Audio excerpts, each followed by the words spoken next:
Okay. और यार एक बार बता देना, यहाँ पर लिखे यार। चलो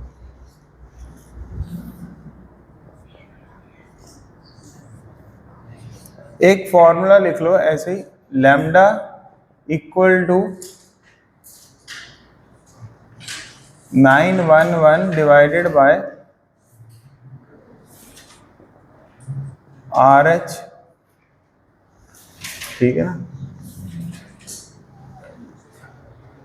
लैम्डा इक्वल टू देखो 911 अपॉन क्या था, 1/λ वाला फॉर्मूला बताना क्या था, 1/λ वाला फॉर्मूला क्या था।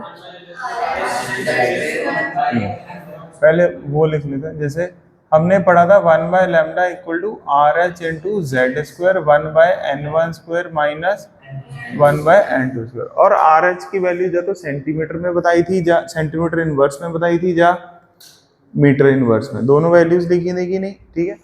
अगर तो सेंटीमीटर वाली वैल्यू डालेंगे तो ये सेंटीमीटर में आएगा, मीटर वाली डालेंगे तो ये मीटर में आएगा, ठीक है।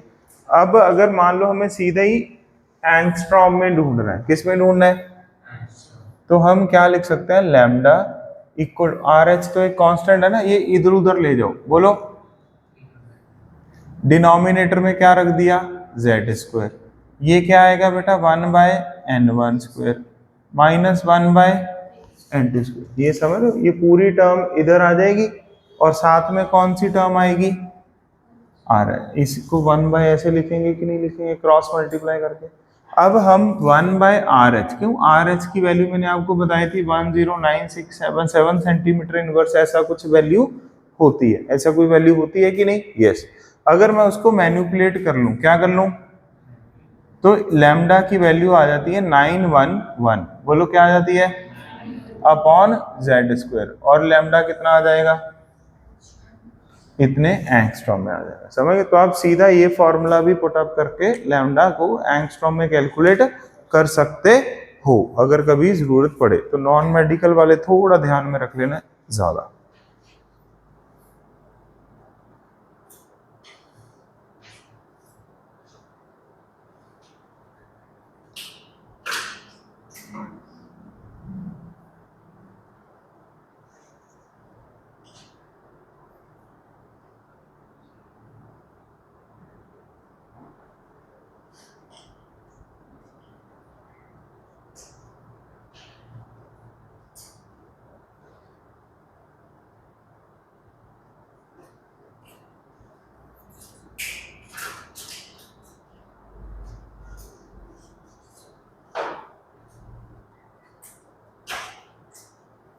तो बोहर मॉडल के ड्रॉबैक्स लिखते हैं अभी हम।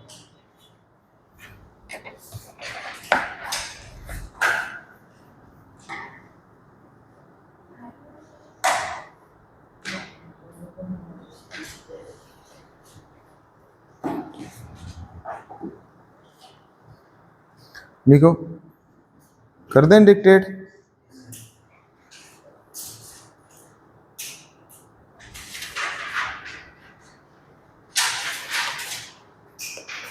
Bohr model cannot explain the elements. Bohr model cannot explain the elements having more than,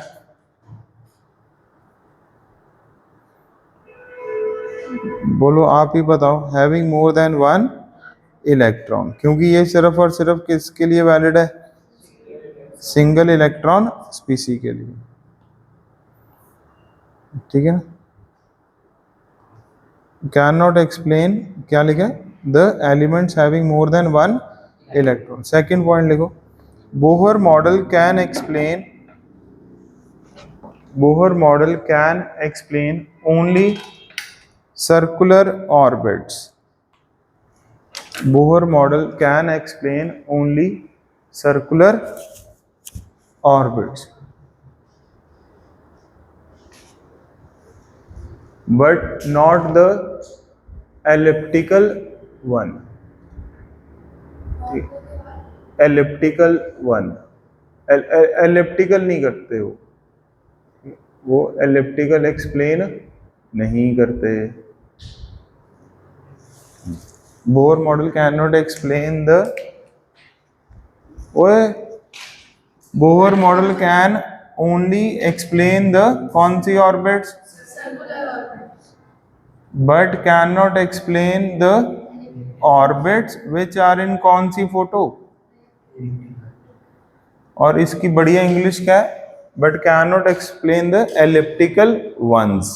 okay, simple meaning क्या है, एलिप्टिकल ऐसा जैसे शेल होता है, क्या होता है वो कौन सी फोटो में होता है, सर्कल। ये कैसे पता ट्राइंगल की फोटो में क्यों नहीं है, बोहर ने कहा कौन सी शेप में है, सर्कल। पर आगे जाके जब लोगों ने पढ़ा, हमने तो नहीं पढ़ा, उन्होंने कहा भी ये सारे जरूरी नहीं है सर्कुलर शेप में हो, कौन सी शेप में होते हैं ऐसे, एलिप्टिकल। एलिप्टिकल जैसे ये एलिप्टिकल है, ये सर्कल, समझ गए बेटा। एग शेप कौन सी होती है, ओवल होती है ना, ओवल को ही एलिप्टिकल टाइप बोलते हैं। ओके, जिससे सारे डिस्टेंस इक्वली दूर ना हो, उसको कौन सी शेप बोलते हैं, elliptical. Third point, Bohr model can not explain, Bohr model can not explain splitting of spectral lines. Bohr model cannot explain splitting of spectral lines into finer, ठीक है ना, लिखा हुआ into finer lines in a magnetic field.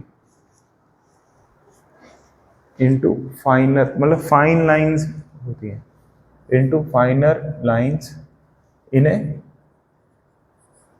magnetic field which is which is known as Zeeman effect. कौन सा effect, Zeeman effect, ठीक है।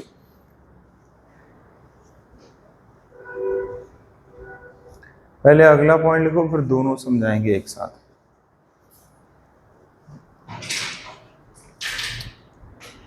अब बिल्कुल सेम लिख दो अगला पॉइंट, बस मैग्नेटिक फील्ड की जगह पर क्या लिख देना अगले पॉइंट में, इलेक्ट्रिक फील्ड। बिल्कुल सेम डिट्टो लिख दो, क्या लिख दो, डिट्टो। यहां पर मैग्नेटिक फील्ड की जगह पे क्या लिख देना, बस इलेक्ट्रिक फील्ड। अरे पहले वहां तक पहुंचो, मैं पहुंच जाऊंगा तुरंत।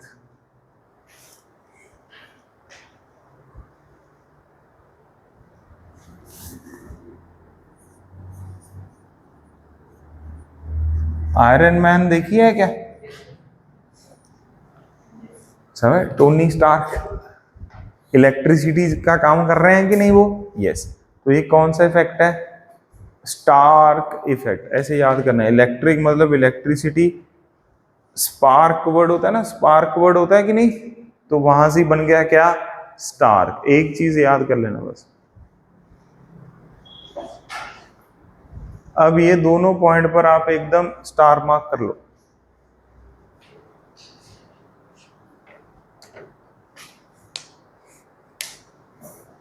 बेसिकली अब आपको क्या याद रखना है,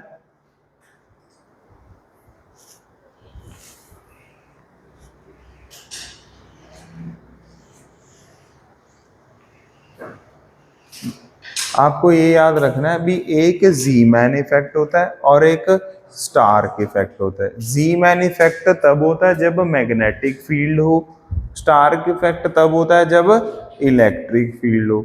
ज़ीमैन इफेक्ट क्या होता है, ये हमारे सिलेबस का पार्ट नहीं है। स्टार्क इफेक्ट क्या होता है, ये भी हमारे सिलेबस का पार्ट नहीं है।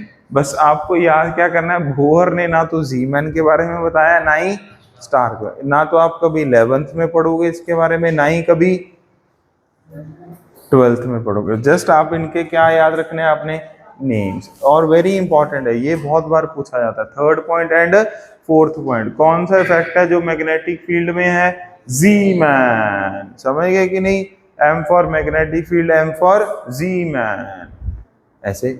और इलेक्ट्रिसिटी मतलब स्पार्क, स्पार्क मतलब स्टार। याद हो गया कि नहीं हो गया ये? ओके बस ये खत्म। तो ये हो गया बेटा क्या, फेलियर्स ऑफ बोहर मॉडल। अब अगला लिखो स्पेक्ट्रम। अब अगली हेडिंग लिखो स्पेक्ट्रम, ठीक है।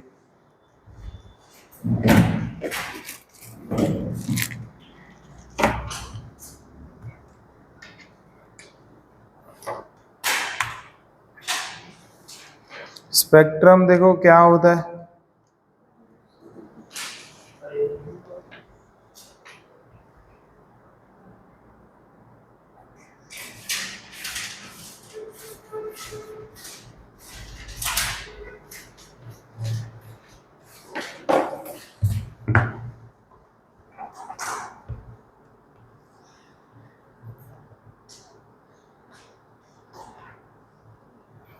पहले सुनना है आपने, उसके बाद लिखवाएंगे, ठीक है। एक मिनट अभी कुछ लिखने मत लग जाना, ठीक है। इसमें जो आपने थोड़ा बहुत याद रखना है ना, वो क्या याद रखना है, ये अभी थोड़ा थ्योरेटिकल पॉइंट है। क्या आप लोगों के पास मॉड्यूल है क्या? टेबल पे रखो, एक मॉड्यूल मेरे को भी दे दो।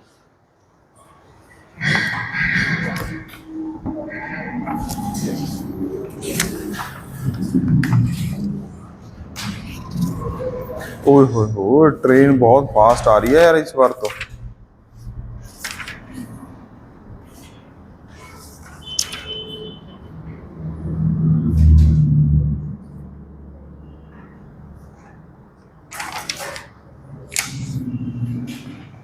चलो अब देखो, आपने ये देखना है कि स्पेक्ट्रम क्या होता था यार। मैंने आपको बताया था क्या, अभी ये डेफिनेशन कंप्लीट नहीं, पहले इधर ध्यान देना है। स्पेक्ट्रम मतलब अरेंजमेंट ऑफ, बोलो, डिफरेंट डिफरेंट वेवलेंथ। किसकी वेवलेंथ? अब इतना कुछ पढ़ दिया, कोई तो तुक्का लगाओ। लाइट की वेवलेंथ, और फोटॉन की वेवलेंथ, और EMR की वेवलेंथ, इलेक्ट्रोमैग्नेटिक रेडिएशन। क्या पढ़ा हमने? क्लासिक गड्डी XUV, इन माय रेंज। क्या उन सभी का क्या होता था? वेवलेंथ होता था। क्या होता था? वेवलेंथ। उन सभी के लिए क्या डिफाइन होती थी? फ्रीक्वेंसी डिफाइन होती थी। तो कोई भी वेवलेंथ को डिफाइन करना, ठीक है ना, कौन से ऑर्डर में, जा तो इंक्रीजिंग में करेंगे या डिक्रीजिंग में करेंगे, उन अरेंजमेंट को हम क्या बोलते हैं? स्पेक्ट्रम बोलते हैं। पहली बात तो ये क्लियर हो गया कि नहीं हो गया? बोल दो, ठीक है। अब जो स्पेक्ट्रम होता है वो दो तरह का होता है। कितने तरह का होता है?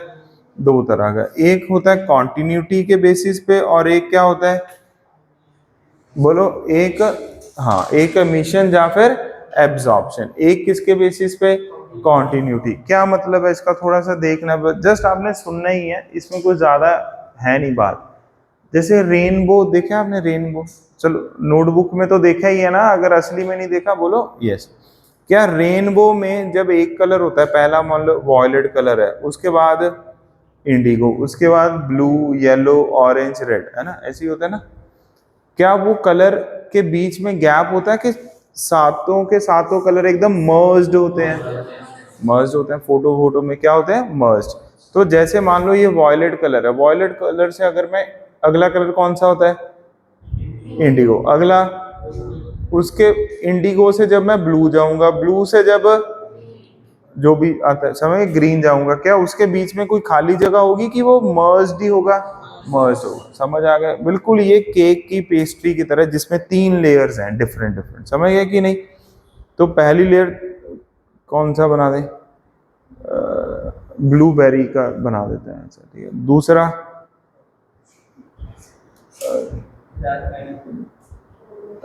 मतलब क्या बनाए, वैनिला टाइप बना लेते हैं, ठीक है। तीसरा है रेड, रेड वेलवेट वाली बना लेते हैं। समझ कि नहीं? भाई ने कहा है। अब मतलब पूरे मर्ज्ड है, ऐसा तो नहीं दिखेगा ना यार, पहले ये खाया फिर खाली जगह आ गई, फिर वो, नो नो, एकदम मर्ज्ड। रेनबो पेस्ट्री खाई है ना आपने, तो वो यही होता है। ओहो, भूख लगी। तो उसको हम कौन सा स्पेक्ट्रम बोलेंगे? मतलब स्पेक्ट्रम मतलब वेवलेंथ, बोलो, वेवलेंथ जब सारे कलर्स की लाइट बोलो एकदम एक दूसरे में क्या हो, मर्ज्ड हो, बीच में कोई भी गैप ना हो, तो हम उस स्पेक्ट्रम को बोलेंगे कॉन्टिन्यूस, मतलब उसमें कोई भी ब्रेक नहीं हो रहा। जस्ट सिंपल समझ रहे हैं और कुछ नहीं है। एक कौन सा होता है, डिस्क्रीट। जैसे ये लाइन दिख रही है आपको जाती हुई, यस, ये लाइन दिख रही है, यस, मान लो ये ग्रीन कलर है, फिर उसके बाद क्या आ गया, गैप आ गया, फिर कौन सी है, ये दिख रही है ना,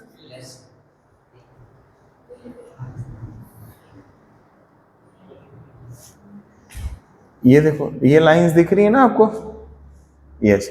ये मान लो कोई कलर है, क्या है, कलर, ये भी कलर, ये भी कलर, हर कलर के बीच में क्या आ रहा है, गैप आ रहा है, क्या आ रहा है, तो इसको बोलते हैं डिस्क्रीट स्पेक्ट्रम। क्या आ रहा है, क्यों क्यों डिस्क्रीट बोलते हैं, डिस्क्रीट का मतलब होता है सारी वैल्यूज की कुछ वैल्यूज, कुछ वैल्यूज। अब आप बताओ, यहां पर तो इस कलर की वेवलेंथ आई, मान लो ये 1 है, क्या है, ये वेवलेंथ 1 है, ये वेवलेंथ 2 है, पर 1.1 मिली कहीं, नो, 1.2 नो, 1.3 नो, 1.4 नहीं, क्यों, ये सारी कलर की वेवलेंथ जो यहां पर आनी चाहिए थी वो सारी क्या है, मिसिंग है, क्या है, तो हमें या तो 1 मीटर मिल रहा है, या 2 मीटर मिल रहा है, या 3 मिल रहा है, या 4, हमें 1 से 2 के बीच में दुनिया में जितने भी क्या है नंबर्स, उसका कुछ भी आइडिया नहीं मिल रहा, तो हमें लाइन की फॉर्म में क्या मिल रही है, वेवलेंथ। तो इस स्पेक्ट्रम को क्या बोलते हैं, लाइन स्पेक्ट्रम। क्या बोलते हैं, लाइन स्पेक्ट्रम। अगर हमें बैंड्स की फॉर्म में मिले, बैंड मतलब क्या होता है, ग्रुप ऑफ लाइंस। क्या होता है बोलो, अगर मान लो 6-7 लाइनें एक साथ आए, फिर 1-2 लाइनें क्या आए एक साथ, जैसे ये देखो बेटा, समझ गए, 3-4 लाइनें एक साथ आ गई, फिर खाली जगह, 3-4 लाइनें एक साथ आ गई, खाली जगह, इसको क्या बोलते हैं, बैंड आ गया। क्या आ गया, बैंड। समझ गए कि नहीं, इसको अगर लाइंस की फॉर्म में मिलते हैं तो लाइंस, ये भी डिस्क्रीट है, ये भी डिस्क्रीट है, बट ये डिस्क्रीट में लाइन है, ये डिस्क्रीट में बैंड है। लाइन स्पेक्ट्रम बताता है एटम्स, कौन, जो एटम्स प्रोड्यूस करते हैं ना, क्या, स्पेक्ट्रम। क्या हमने हाइड्रोजन एटम पढ़ा है क्या, सारे बच्चे डीप ब्रीदिंग करो। ये जो हम पढ़ रहे हैं ये थोड़ा नया टॉपिक है, क्या है, ये थोड़ा नया टॉपिक है, 2 बार में डाइजेस्ट हो जाता है, इसमें काम का क्या है, कुछ भी काम का नहीं है, बस थोड़ा बहुत आइडिया ही होना चाहिए, ठीक है। इस पे डायरेक्ट क्वेश्चन क्या आता है, बहुत ही सिंपल आता है, वो अभी कर लेंगे। हमने क्या हाइड्रोजन स्पेक्ट्रम पढ़ा था कि नहीं पढ़ा था, ये बताओ।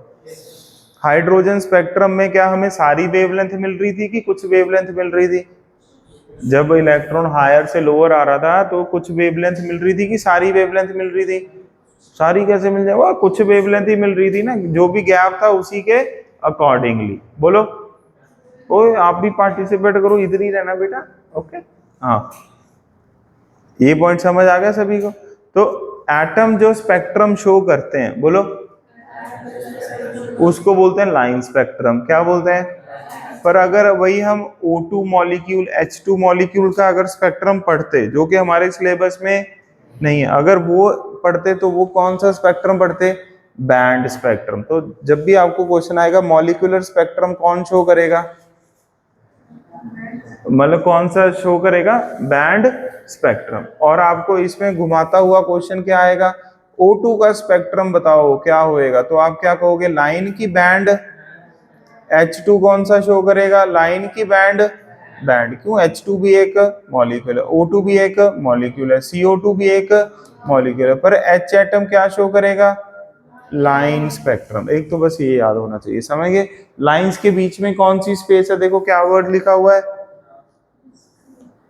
डार्क स्पेसेस, और नीचे बैंड के बीच में कैसी स्पेसेस है, डार्क स्पेसेस है। तो क्या आपको ये अब थोड़ा सा समझ आ गया, कॉन्टिन्यूअस मतलब रेनबो। क्या, रेनबो। डिस्क्रीट मतलब रेनबो की तरह सारे कलर मर्ज, कुछ कलर पहले, एक कलर फिर गैप, फिर गैप, फिर colour, colour gap, gap colour. समझ आ गया कि नहीं, यहां तक क्लियर हो गया क्या, तो लिखो पहले इतना, थोड़ा डेफिनेशन लिखवाता हूं मैं एक से।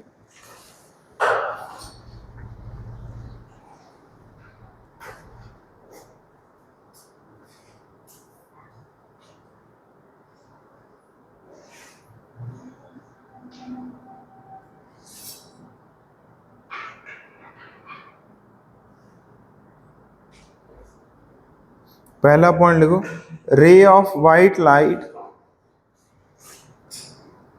रे ऑफ व्हाइट लाइट रे का मतलब क्या होता है?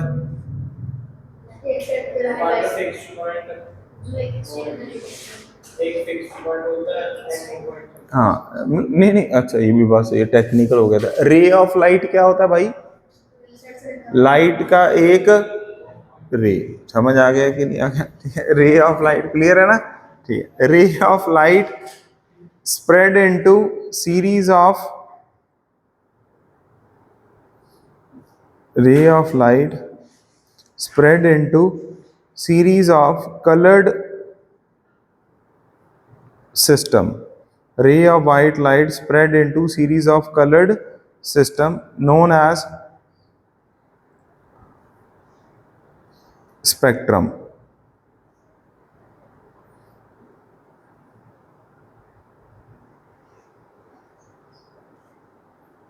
Okay.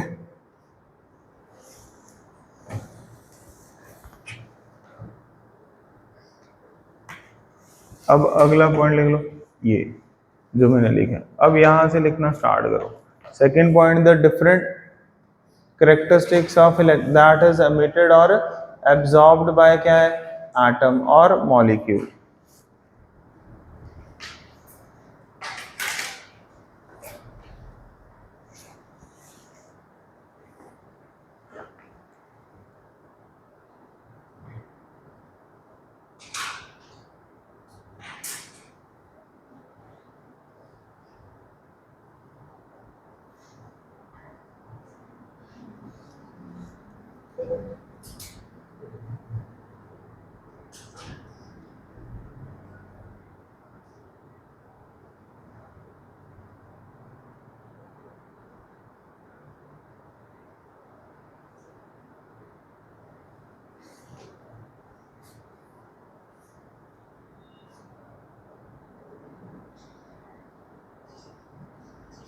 अब आप बस ये लिखो, classification of spectrum on the basis of continuity and on the basis of emission and absorption. इसके बारे में अभी मैंने कुछ नहीं बताया, सिर्फ इसके बारे में बताया, समझ गए? या तो आपको सारे कलर एक साथ मर्ज होते हुए दिखेंगे, या कुछ कलर गैप, कुछ कलर गैप। अगर तो वो कलर लाइन के फॉर्म में दिख रहे हैं तो उसको क्या बोलते हैं? Line spectrum. अगर बैंड के फॉर्म में मिल रहे हैं तो बैंड स्पेक्ट्रम। समझ आ गया? कॉन्टिन्यूटी के फॉर्म में मिल रहे हैं तो रेनबो। बस इतना लिखो।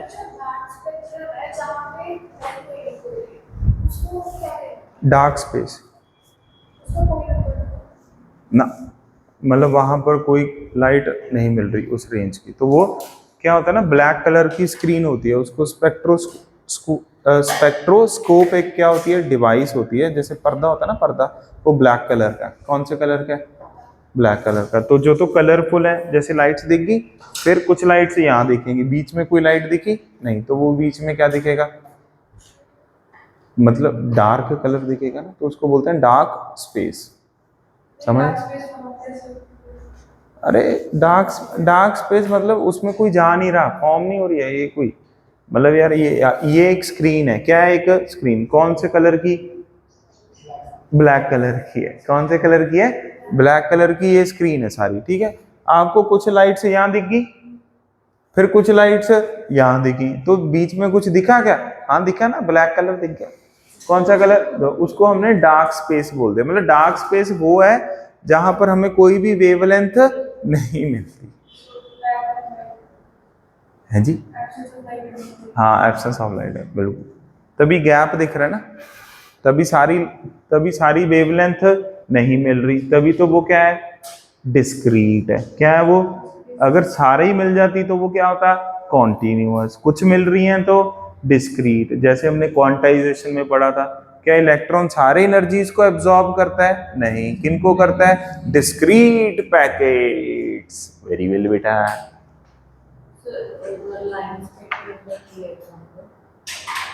एच एट वो आगे लिखा हुआ है, वैसे मैंने आगे लिखा हुआ है, तो टेंशन नहीं, ठीक है। बस यहाँ तक ऐसे ही बनाओ इसको एक बार टेबल को।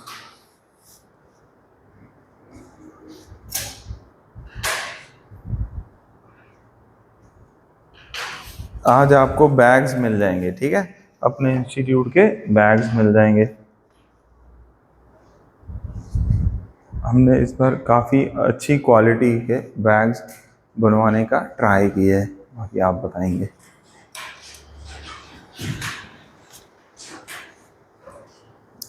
नहीं इस बार सही में हाँ सर है।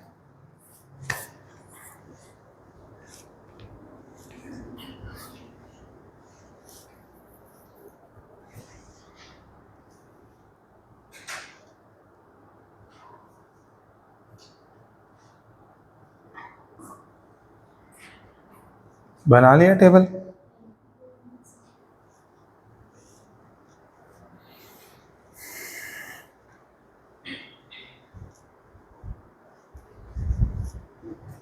अच्छा, आप लोगों ने एडमिशन ले लिया स्कूल में सभी ने? 11th के लिए हैंड रेज करो किन्होंने नहीं लिया एडमिशन। ओके, बस एक ही बच्चा, बाकी सभी ने लिया 11th में। अच्छा हाँ, हैंड रेज करो।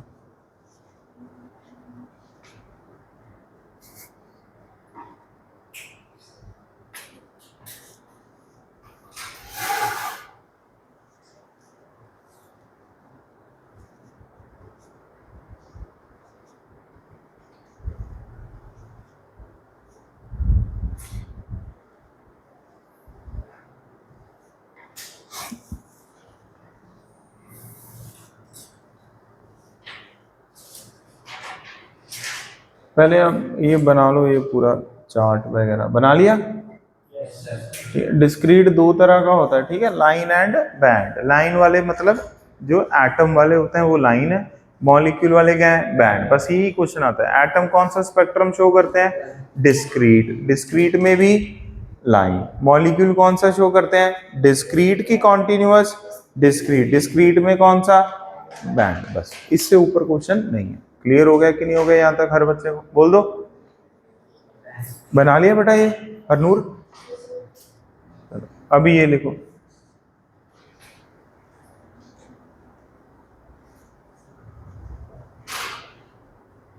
एच स्पेक्ट्रम का मतलब हो गया H atom spectrum.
Discrete spectrum कितने तरह का होता है बेटा, दो तरह का, समझ गए।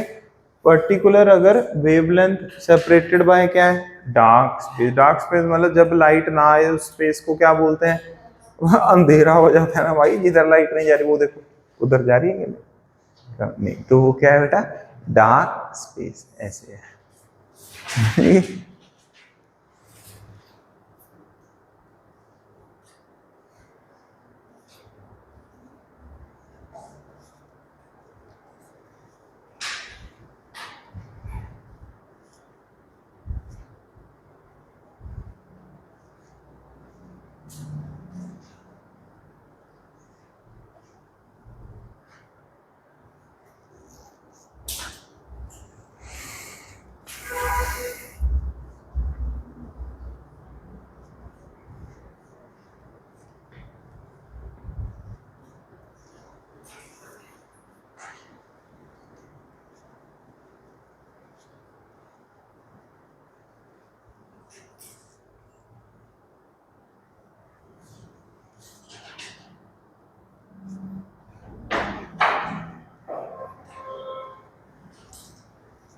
बैंड्स मतलब कलरफुल कॉन्टिन्यूअस बैंड्स मिलते हैं यहाँ पर हमें। क्या मिलते हैं?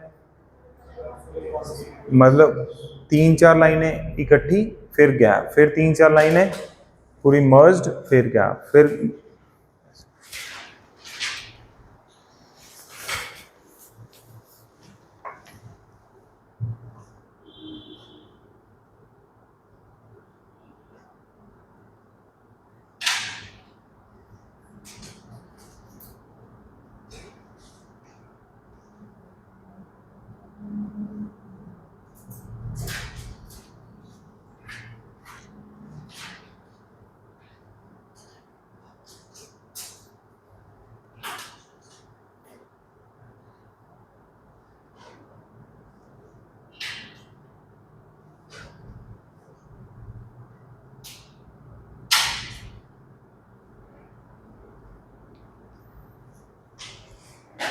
चले आगे, बोल दो। ओए ले कमाल है यार भाई, बॉयज ज्यादा सीरियस है यार इस क्लास। ओ यार इन्होंने इतने गैप क्यों छड़दा नहीं हो यार, कल्ले कल्ले बैठा करो। अच्छा लाइन स्पेक्ट्रम की तरह, बैंड स्पेक्ट्रम की तरह नहीं बैठना है।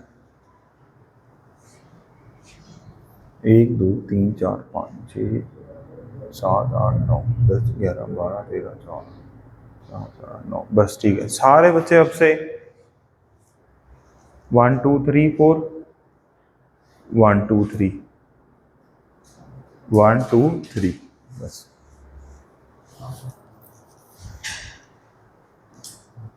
लिख लिया अब तो ठीक है। अब देखो आगे बढ़ते हैं, ठीक है। एक कौन सा स्पेक्ट्रम है, बोलो बोलो।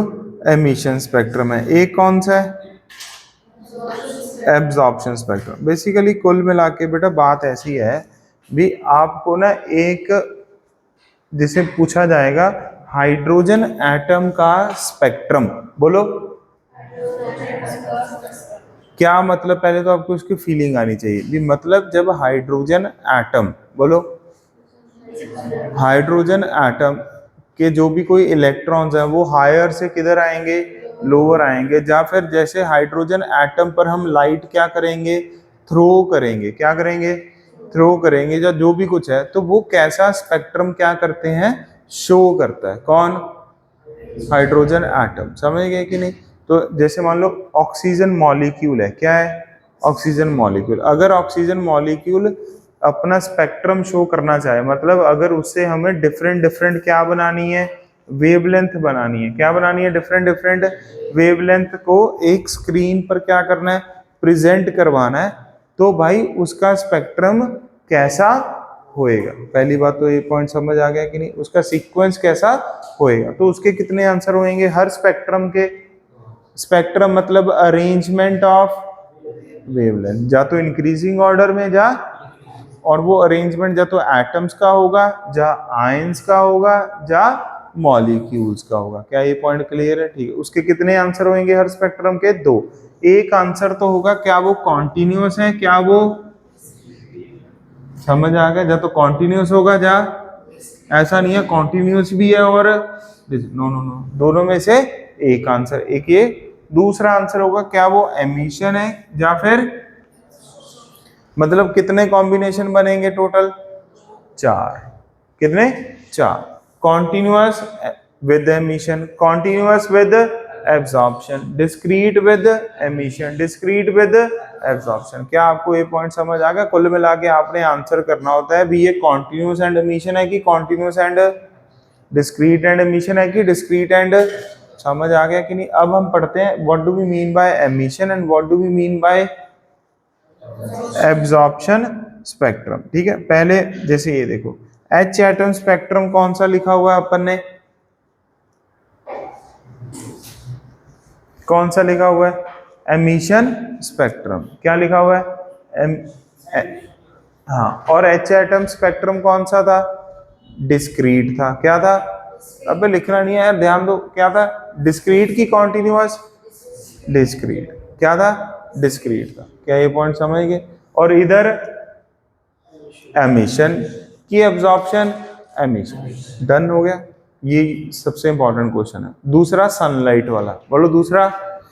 सनलाइट, सनलाइट से आती है तो रेनबो, मतलब सनलाइट में सारे तरह की क्या मिलेंगी आपको, वेवलेंथ मिलेंगी। क्या मिलेंगी, वेवलेंथ। तो वो कॉन्टिन्यूअस है कि डिस्क्रीट है, कॉन्टिन्यूअस। क्यों, सारी तरह की वेवलेंथ मिलेंगी। एमिशन है कि एब्जॉर्प्शन है, एमिशन है। कैसा है, एमिशन। ये लिखा हुआ है यहाँ पर, समझ आ गया कि नहीं। अच्छा, अब होता क्या है, क्या नहीं होता है। ऐसा होता है जब कभी भी इलेक्ट्रॉन, बोलो, हायर शेल से किधर आता है, लोअर शेल आता है, तो वो क्या एमिट करता है, फोटॉन्स। मतलब क्या एमिट करता है, वेवलेंथ क्या करता है, एमिट करता है। तो उसको क्या सा स्पेक्ट्रम बोल दिया हमने अभी के लिए, एमिशन स्पेक्ट्रम। मतलब वो पहली पार्टिकल्स क्या होते हैं, चार्ज्ड होते हैं। क्या होते हैं, मतलब वो पहले ही एक्साइटेड स्टेट में क्या होते हैं कहीं ना कहीं। तभी वो हायर स्टेट से किधर आएंगे, जैसे ही वो हायर से किधर आ रहे हैं, लोअर। तो वो फोटोन को क्या कर रहे हैं, एमिट कर रहे हैं कि एब्जॉर्ब कर रहे हैं, एमिट कर रहे हैं। क्या कर रहे हैं, एमिट। तो वो कैसा स्पेक्ट्रम हो गया, एमिशन स्पेक्ट्रम। क्या ये पॉइंट समझ आ गया कि नहीं। तो एमिशन स्पेक्ट्रम के बारे में लिखो फटाफट।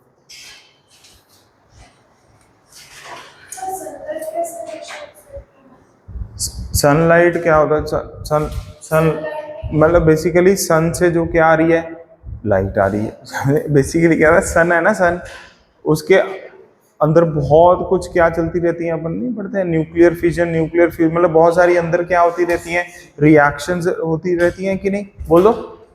तो रिएक्शंस होंगी तो उससे क्या आएंगी, डिफरेंट डिफरेंट वेवलेंथ। क्या आएंगी, डिफरेंट डिफरेंट वेवलेंथ। तो क्यों, जैसी रिएक्शन हुई क्या मिली, एनर्जी। इलेक्ट्रॉन लोअर से किधर चला गया, हायर। तो जब वो हायर से किधर आएगा, अपने आप लोअर, तो वो क्या एमिट करेगा, तो एमिट कर रहा है, तो इसका मतलब एमिशन।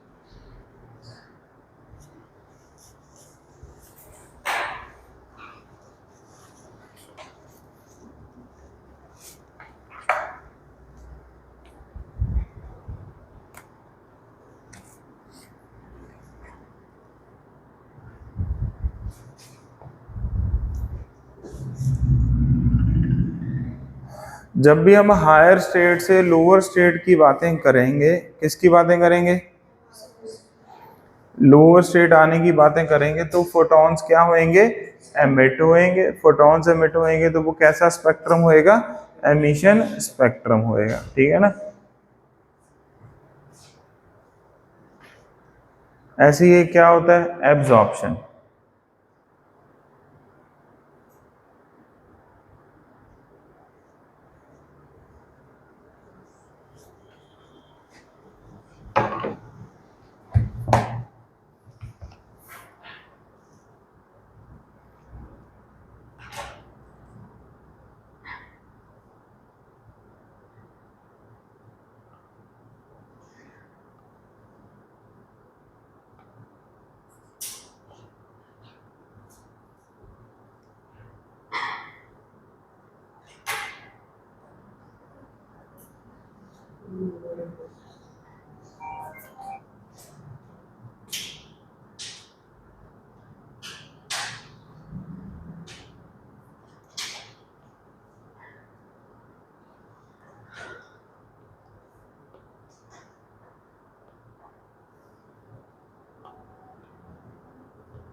क्या ये पॉइंट समझ आ गया, ठीक है। अब पहले अगला पॉइंट समझना, बस इतना ही लिखना हुआ है, इससे आगे नहीं लिखना, ठीक है। अब ऐसा है बेटा, अब आप थोड़ा सा, चलो ज्यादा सोच में डूब जाएंगे हम। हाँ जी, यहाँ पर आ जाओ, इस टेबल पर आंसर करना, ठीक है। बस अगला क्वेश्चन जो बनता है वो मेरे को याद करवाना है आपको, ठीक है। एच एटम स्पेक्ट्रम किसका पार्ट है, फटाफट बोलो यार, डिस्क्रीट। और सनलाइट किसका पार्ट है, कॉन्टिन्यूस का। क्या ये क्लियर है कि नहीं है। इसका मतलब अगर कोई स्पेक्ट्रम क्या है, हाँ ये रहने दो। अगर कोई स्पेक्ट्रम क्या है, एमिशन। कैसा है, एमिशन स्पेक्ट्रम आपको दे दिया, ये कैसा स्पेक्ट्रम है, एमिशन, तो वो डिस्क्रीट हो सकता है? यस, क्यों? एच एटम की एग्जांपल है। अगर कोई एमिशन है, क्या वो कॉन्टिन्यूस हो सकता है? यस, वो किसकी एग्जांपल है? सनलाइट होगी। समझ आ गया कि नहीं? अब मैं आपको ये प्रूव करके मतलब ये एग्जांपल से बताऊंगा कि जो एब्जॉर्प्शन होते हैं, क्या होते हैं, जो वो सिर्फ और सिर्फ क्या होते हैं? डिस्क्रीट। क्या होते हैं? सिर्फ डिस्क्रीट। वो क्या नहीं होते? कॉन्टिन्यूस। तो दुनिया में पहले तो आंसर याद कर लो, कितने तरह के पॉसिबल कॉम्बिनेशन है? 4 है कि 3 है? 3 है। एमिशन के तो दोनों, और एब्जॉर्प्शन एक ही, बस इससे काम चल जाएगा वैसे तो। और दूसरा क्वेश्चन क्या बनता है? एच एटम स्पेक्ट्रम कैसा है? Discrete with emission. बस ये क्वेश्चन बनता है। इससे ये 2 क्वेश्चन ही आते हैं इसमें से, जो मैंने आपको बता दिए। समय अब कहानी भी 2 मिनट सुन लो, अच्छी लगे तो ठीक है, नहीं तो आंसर तो क्या रखना है याद। अच्छा, अब बेटा देखो, मैं आपको इस बात को पहले तो प्रूव करूंगा भी what do we mean by the word continuous. देखो, कॉन्टिन्यूअस का मतलब क्या है? भी हमारे पास इलेक्ट्रॉन है, कौन से शेल में है? हायर शेल में। ये किधर आ रहे हैं?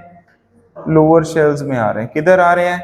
लोअर। जैसे ही वो लोअर शेल में आएंगे तो वो क्या एमिट करेंगे? फोटोन एमिट करेंगे। पर अगर मान लो ये सन है, क्या है यहाँ पे?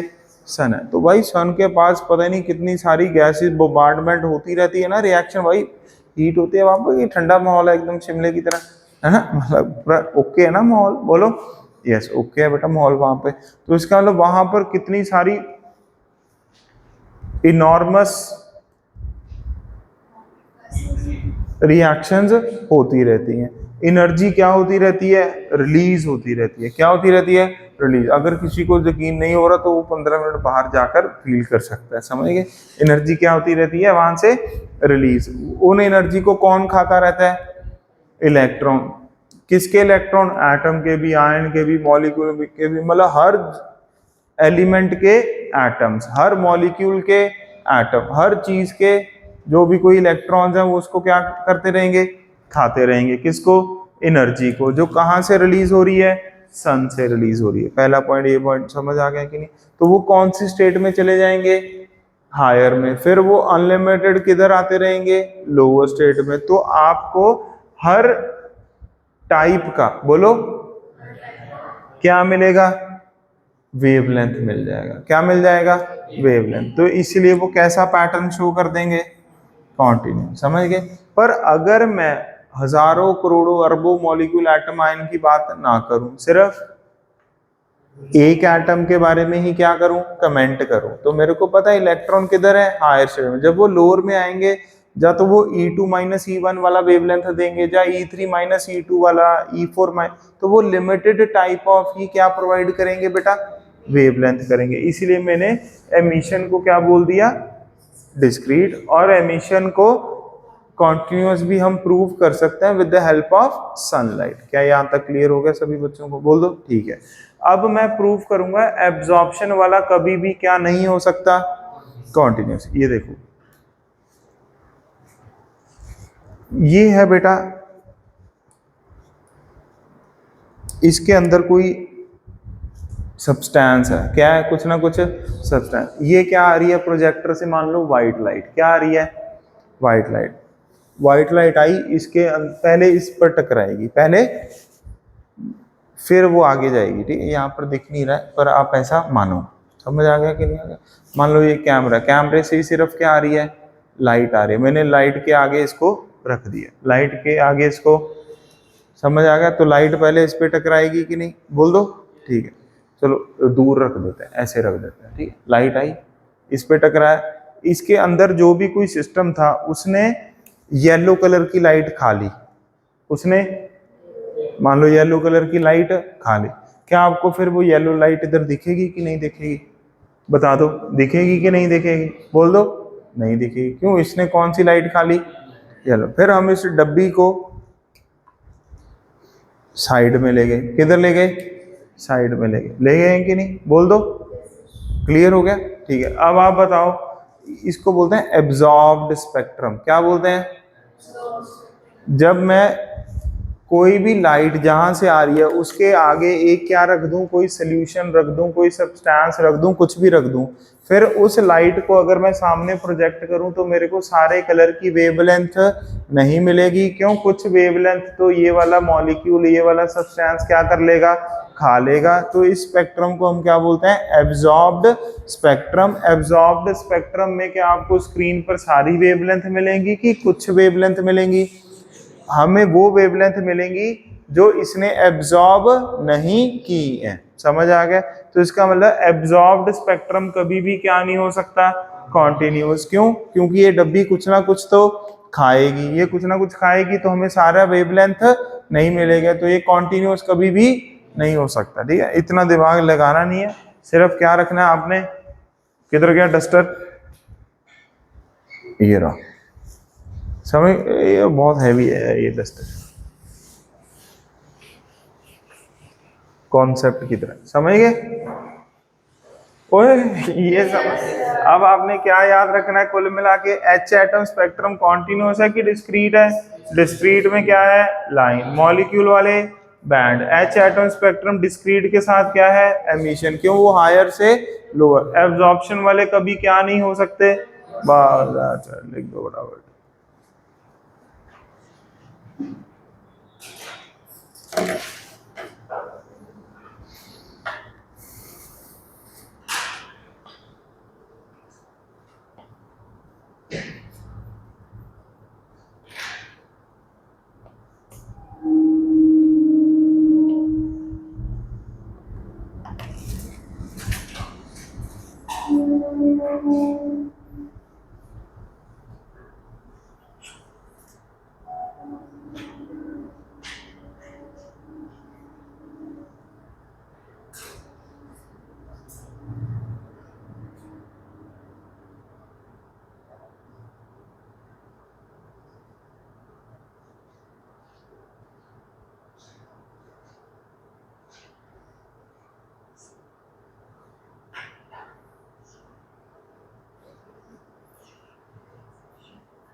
क्लियर हो गया कि नहीं?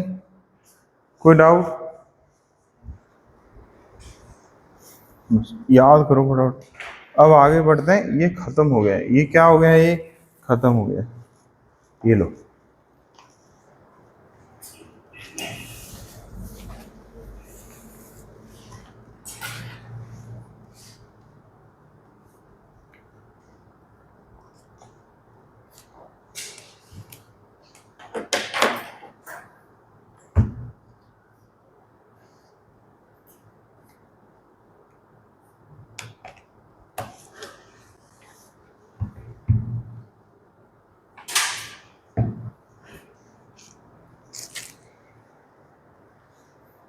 एच एटम इसमें किसका एग्जाम्पल है?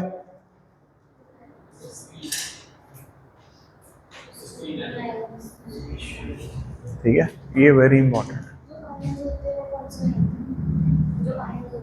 वो डिपेंड करता है, सिंगल इलेक्ट्रॉन है, मल्टी इलेक्ट्रॉन है, वो इतना बता नहीं पाते हैं।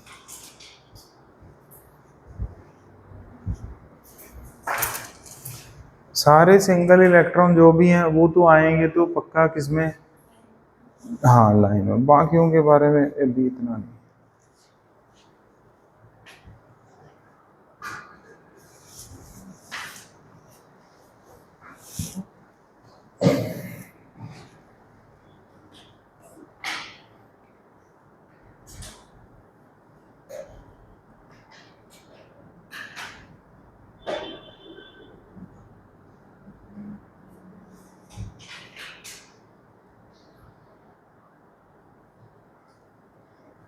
चलें आगे, लिख लिया सभी ने? अब नोट्स आप फेयर बनाने लग गए बेटा?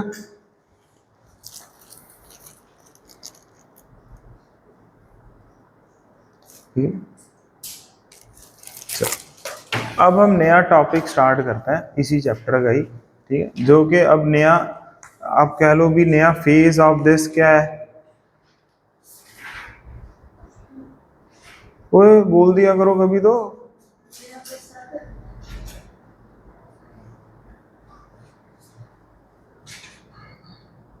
थोड़ी स्टोरी लाइन बनाते हैं, क्या बनाते हैं, थोड़ी स्टोरी लाइन। चलो लिखो सारे बच्चे फटाफट। सबसे पहले हमने इस चैप्टर में क्या पढ़ा बेटा? कोई लिखो क्या पढ़ा? बेसिक्स। बेसिक्स के बाद क्या पढ़ना चाहा था हमने? Bohr model. पर बोहर मॉडल से पहले हमने क्या पढ़ी? दो, मतलब वैसे तो इसके बाद क्या पढ़े हमने? ओल्ड एटॉमिक मॉडल पढ़े नहीं है पर सुने तो है ना। हाँ, हमने क्या पढ़े? Two developments leading towards Bohr model, leading towards Bohr model. बनाओ।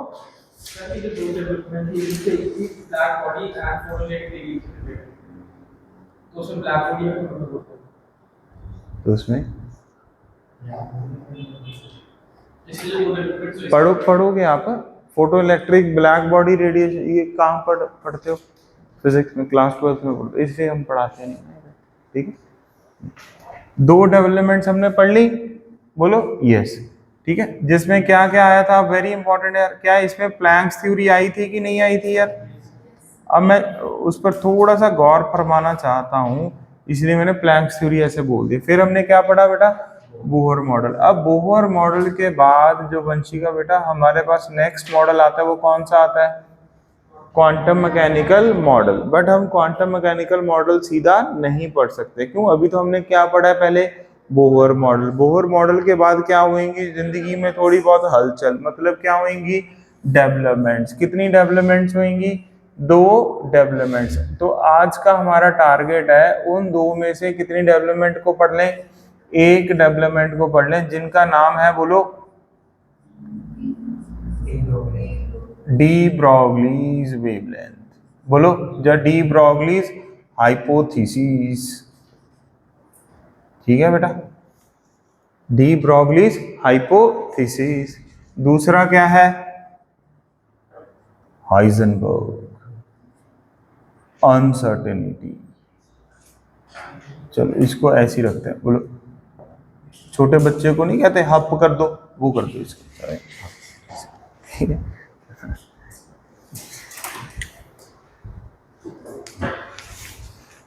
तो आज हम पढ़ेंगे डी ब्रॉगलीज हाइपोथेसिस। ओके,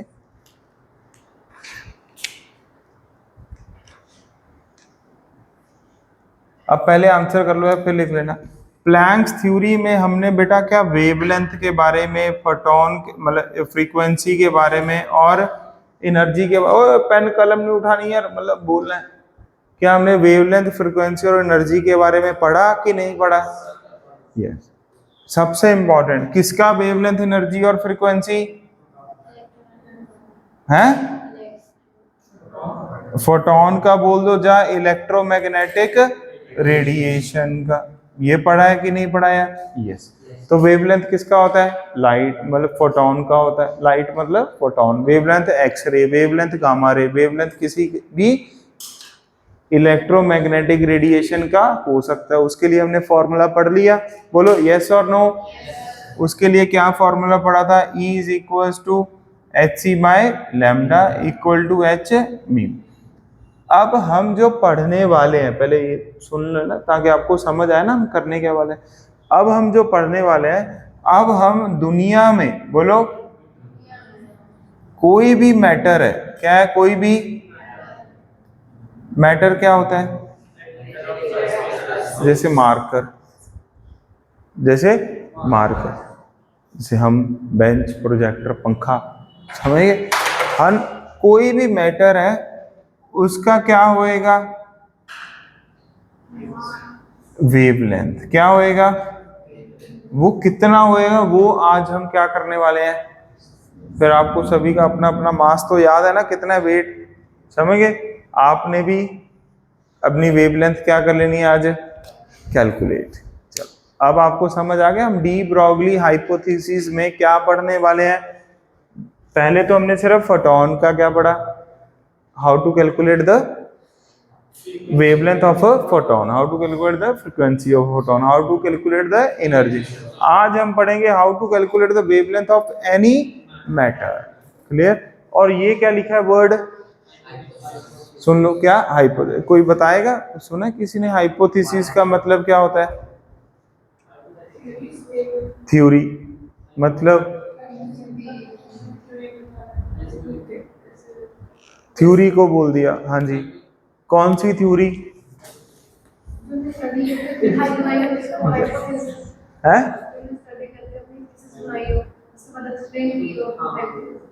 हाँ सही कह रही है। थोड़ा और सिंपल मीनिंग भी, जैसे मान लो गुरकमन भाई ने कोई थ्योरी बना दी, क्या बना दी, बस बना दी भाई ने, कोई भी थ्योरी बना दी, समझ रहे हो क्या? पर उसका कोई प्रूफ नहीं है, नहीं है पता नहीं, पर भाई ने कोई प्रूफ नहीं दिया। अभी बस मैं कहता, आप पंजाबी समझ रहे हो ना, अब हम क्या कहते रहते हैं घर पे, बस मैं कहता ना, बस ऐसे।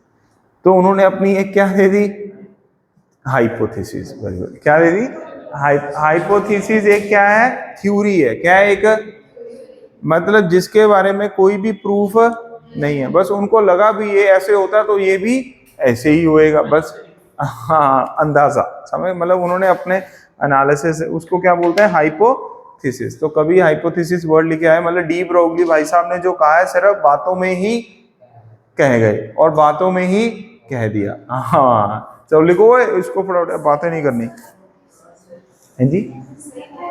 ये नो नो नो, नहीं सही था, हाइपोथेसिस सही था, हाइपोथेसिस सही था इनका, बिल्कुल सही कह रहे। अरे उनके टाइम पर आगे ना आज हम, मतलब उनके टाइम फ्रेम में बातें करते हैं ना हम भी, उन्होंने क्या कहा, उन्होंने क्या कहा, मतलब ये हमारे सिलेबस का क्या है, पार्ट है। मतलब हम डायरेक्टली सही वाली चीज डायरेक्टली नहीं पढ़ सकते, क्यों? क्योंकि हमें जब गलत ही नहीं पता होगा तो सही कैसे पता लगेगा, समझ ना ऐसा।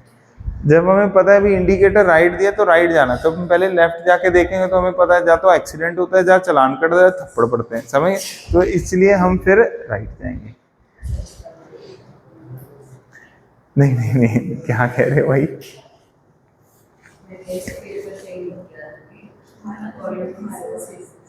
अकॉर्डिंग टू हाइपोथेसिस, सही गल है। देखो मेरा आंसर ठीक ही जा रहा है, तुम समझ लो। अब पहला पॉइंट लिखो,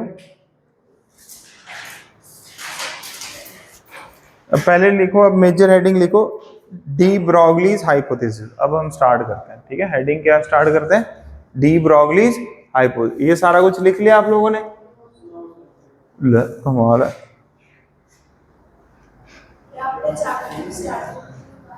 हाँ वेरी वेल यार।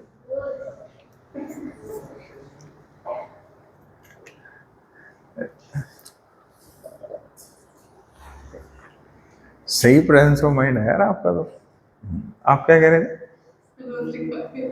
वो रोज का, ये तो अभी तो लिखवाया, उसके बाद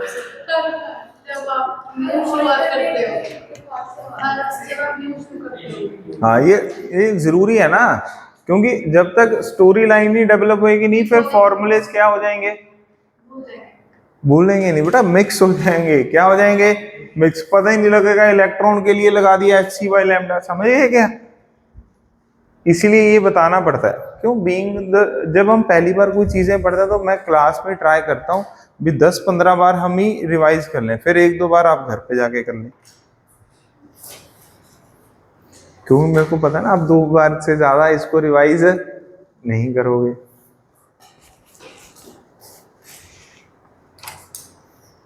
तो आपको मतलब पूरा कॉन्सेप्ट क्लियर होना चाहिए, ऐसे नहीं अब फॉर्मूले तो मैंने पता सी, बस अप्लाई नहीं करनी आई। ये बताएंगे अभी तो बस हप करना है। चले आगे। ओए इतना क्या लिखी जा रहा हूँ इसमें, इतना तो कुछ है ही नहीं लिखने को यार। ये तो मैंने ऐसी टाइम गैप, मतलब वो टाइम लाइन बना देता हूँ मैं अभी। चलो आप लोगों को थोड़ा सा चैप्टर से कनेक्टिविटी क्या हो, बनी रहे। वेरी वेल यार।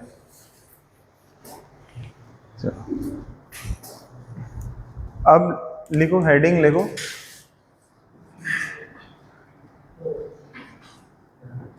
D Broglie's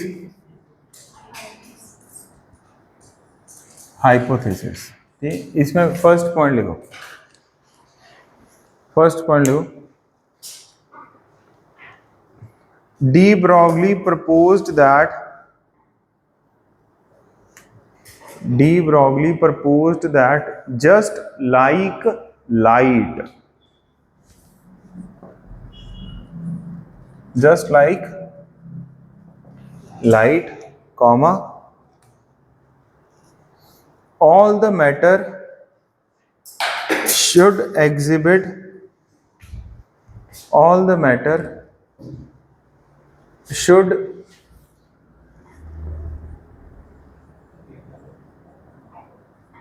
exhibit dual nature, all the matter should exhibit dual nature। Bracket में लिखो, particle as well as wave nature।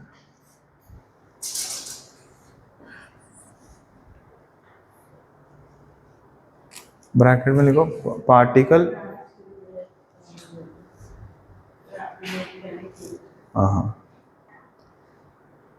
De Broglie proposed that just like light, comma, all the matter should exhibit dual nature। Bracket में लिख दो particle as well as wave nature. तो इन्होंने वही कहा ना, प्रपोज किया क्या, जैसे लाइट का डुअल नेचर, ऐसे उन्होंने कह दिया सभी का ही क्या है, डुअल नेचर। बस उन्होंने कह दिया, कह दिया, समझे? ये क्लियर हो गया कि नहीं? ठीक। अब अगला पॉइंट लिखो, according to de Broglie's inverted commerce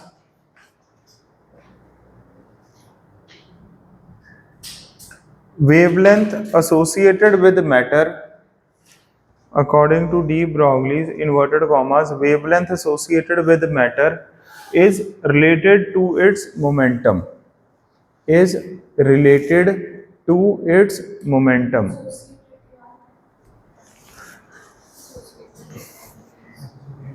According to De Broglie inverted commas, wavelength associated with matter, wavelength associated with matter. क्या मतलब हुआ इसका इंग्लिश का? जो वेवलेंथ है वो एसोसिएटेड, उल्टा मैटर की जो वेवलेंथ होगी, बस हाँ सही। मतलब वेवलेंथ एसोसिएटेड विद मैटर का मतलब जो मैटर है उसकी वेवलेंथ। समझ आ गया कि नहीं आ गया? समझ गए? उसके बारे में अब हम क्या करने वाले हैं, एक फॉर्मूला लिखने वाले हैं। मतलब वेवलेंथ जो किसकी वेवलेंथ है, कोई भी मैटर की। तो लिखो wavelength associated with matter is related to its momentum. Wavelength associated with matter is related to its momentum according to the following reaction. According to the following equation लिखो, reaction नहीं, reaction हो जाएगी नहीं तो। According to the following equation, wavelength associated with matter is related to its momentum according to the following equation। अब लिखेंगे हम formula. क्या लिखेंगे हम? फॉर्मूला। वो है बेटा लैम्डा इक्वल टू, पहले सुन लो, h upon p, h upon m into v। क्या किसी ने 10th तक मोमेंटम का नाम सुना है? किन्होंने सुना है? मतलब होता था ये सिलेबस में 9 10th में? ठीक है बेटा। अब सुनो, लैम्डा क्या है? वेवलेंथ है। Very well. किसका? मैटर का। मैटर का मतलब मान लो डस्टर का। किसका बेटा? डस्टर का। समझ गए? एच कौन से भाई साहब आगे दोबारा से? प्लैंक्स कांस्टेंट आगे। ओके। पी क्या है उस तक बेटा? मोमेंटम। किसका मोमेंटम? मैटर का। कौन से मैटर का? डस्टर का। मतलब जिसका वेवलेंथ उसी का ही मोमेंटम, जिसका वेवलेंथ उसी का ही मोमेंटम। क्या ये पॉइंट क्लियर हो गया? एम क्या है? मास। किसका? मैटर का। मैटर मतलब डस्टर। वी क्या है? स्पीड। किसका? मैटर का। मैटर मतलब डस्टर। क्या ये पॉइंट समझ आ गया है कि नहीं आ गया है? तो अब आपको पहले तो ये करना है भी भाई जो लैम्डा है और पी है वो कैसे रिलेटेड है? Lambda equal to h upon p. तो ये लिखने के बाद क्या हम अगला पॉइंट ये लिख सकते हैं? Lambda is inversely proportional to momentum. Lambda is inversely proportional to momentum. क्या ये पॉइंट क्लियर? और मोमेंटम का फॉर्मूला होता है बेटा मास इनटू स्पीड या मास इनटू वेलोसिटी। केमिस्ट्री में सब सेम है। क्या ये पॉइंट समझ आया? ये डी ब्रोगली भाई साहब ने बता दिया। क्या बता दिया? ये बता दिया। लिखो। हाँ समझ गया ना? तो तुम्हें अपनी स्पीड भी क्या करनी है? डिसाइड करनी है बेटा। साहे भाई जो भाग रहे हैं वो कितनी स्पीड से भाग रहे हैं, तो आपकी वेवलेंथ भी वैसे क्या होती रहेगी?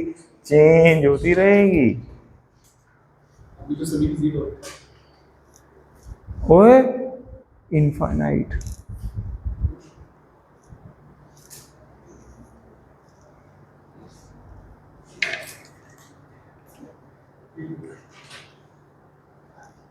क्यों? v की वैल्यू बहुत कम होएगी तो है, मतलब ये कह लो आप भी, बस कवर ही चेंज है, अंदर तो सेम ही है कंटेंट।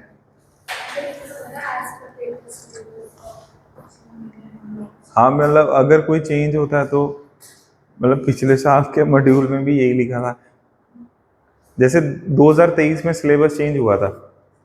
वो आप इस पर कंसंट्रेट करो पहले। समझ है क्या? ये समझ आया कि नहीं आया? डी ब्रॉगली वेवलेंथ बोलो। डी ब्रॉगली वेवलेंथ किस चीज का वेवलेंथ बताता है यार? मैटर का। कौन से मैटर का? दुनिया में जिसका मास है। समझ गए? मैटर मतलब जिसके पास कोई ना कोई क्या है? मास है। क्या है? मास। क्या इसका मतलब ये फॉर्मूला इलेक्ट्रॉन के लिए वैलिड है कि नहीं है? है भाई। मास ऑफ इलेक्ट्रॉन होता नहीं क्या? 9.1 इंटू 10⁻⁻, कोई बात नहीं 31, ठीक है, केजी। ओके। क्या ये हमारे लिए वैलिड है? यस। क्या ये आपके लिए वैलिड है? यस। बुक के लिए, नए मॉड्यूल के लिए यस, पुराने के लिए भी यस। क्या आपको ये पॉइंट समझ आ गया कि नहीं आ गया है? ये बात समझनी है यार आज। Lambda equal to h upon p, lambda equal to h upon m v. H की वैल्यू सारे बच्चे देख के लिखें 6.626 इंटू 10⁻⁻। देख के लिखो नोटबुक में, ढूंढो कहाँ लिखी है। हाँ वेरी गुड।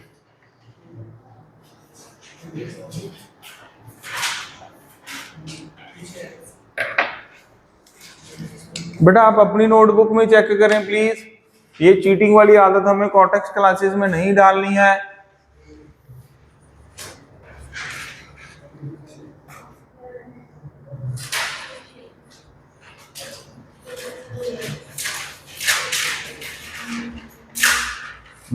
फाड़ दे पेजेस, फाड़ दे, मैं कह रहा हूं पूरे। मास m1 एंड m2।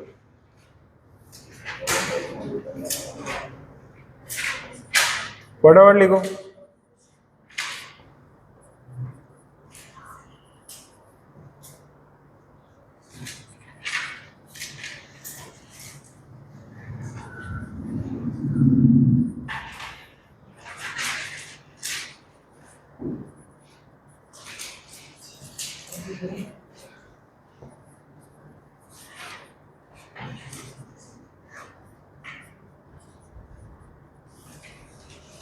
करो,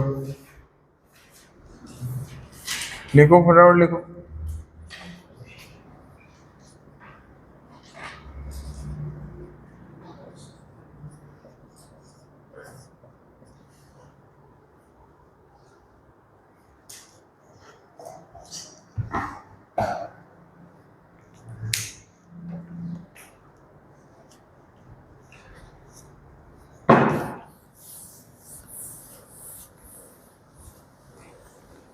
कोई ये घड़ी इधर आ गई। अच्छा मैं सोची ना टाइम क्यों नहीं दिख रहा मेरे को।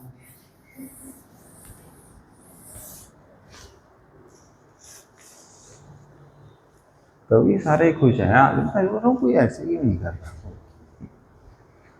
ये लिखो, लिखो फटाफट क्वेश्चन लिखो। लिख लिया?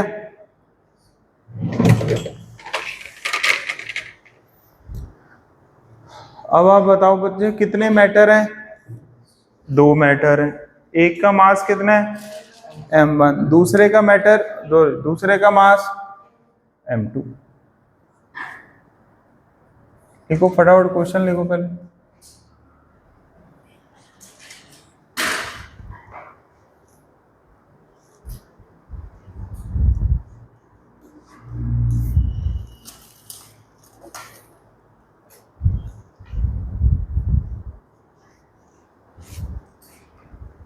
दो मैटर है, ठीक है। एक का मास m1 है, एक का मास m2 है। गिवन है m1 is greater than m2। दोनों का स्पीड क्या है बेटा? Same, which is v। Find the de Broglie wavelength का रिलेशन। ये λ1 है और ये λ2 है। अब हमें क्या पता है, λ1 का फॉर्मूला क्या होता है? h अपॉन मोमेंटम वाला लगाएंगे कि मास इनटू वेलोसिटी वाला?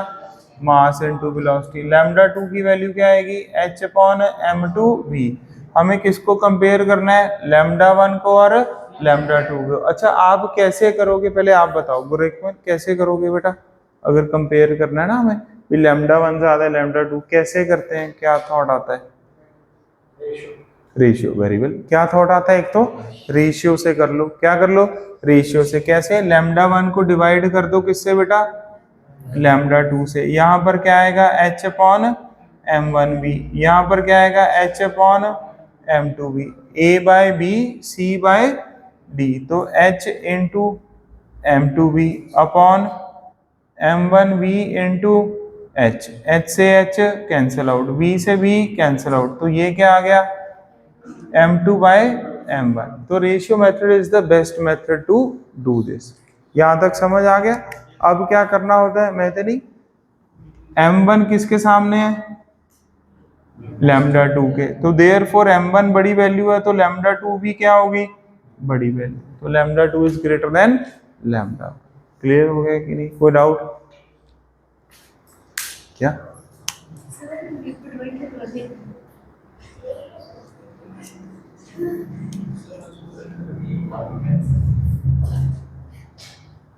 बताएंगे बताएंगे।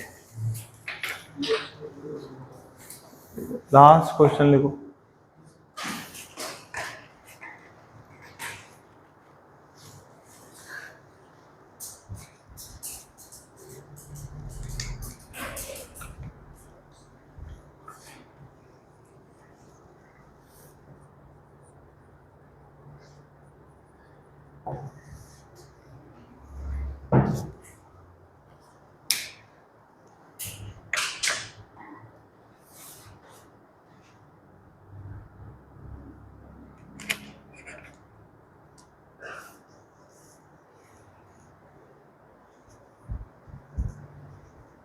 समझ गए? जो जिसके सामने है वो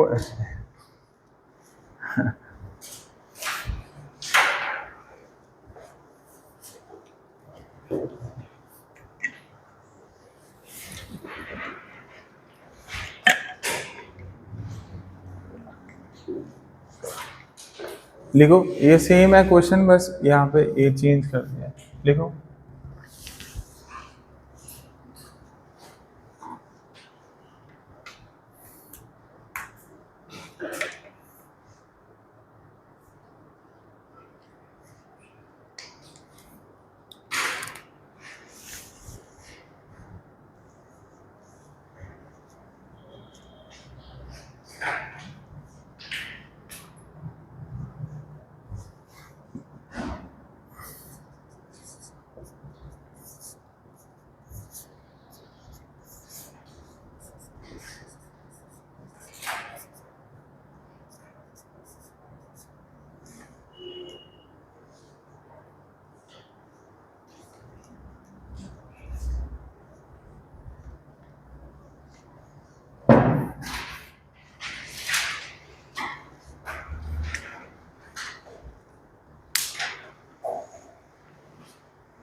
इसमें एक से ज्यादा ऑप्शन सही हो सकते हैं। करो फटाफट करो।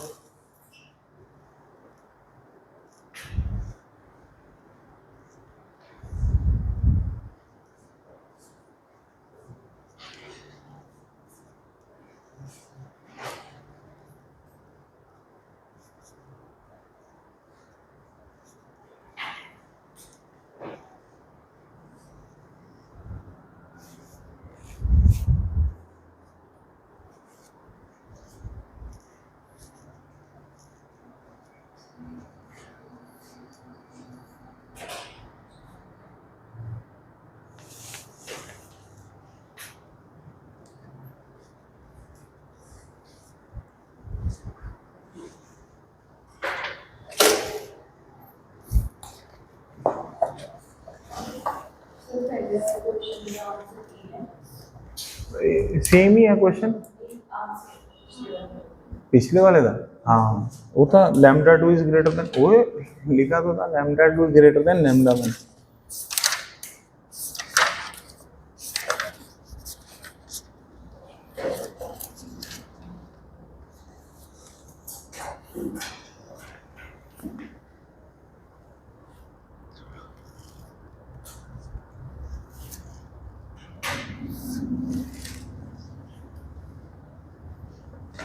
होमवर्क लिखो इलस्ट्रेशन 16, 17, 18।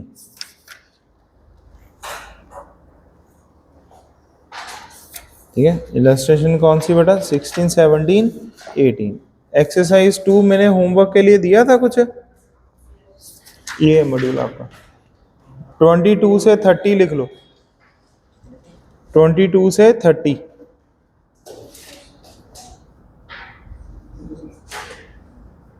ओके, एक्सरसाइज 2 22 से 30 और इलस्ट्रेशन 16, 17 एंड 18 करके आनी है। हेलो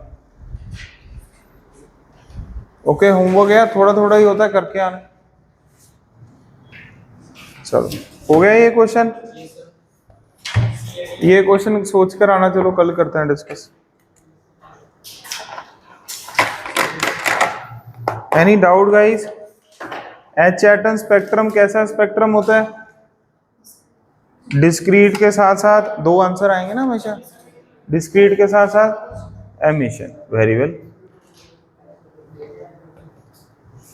एब्जॉर्प्शन स्पेक्ट्रम क्या नहीं हो सकता?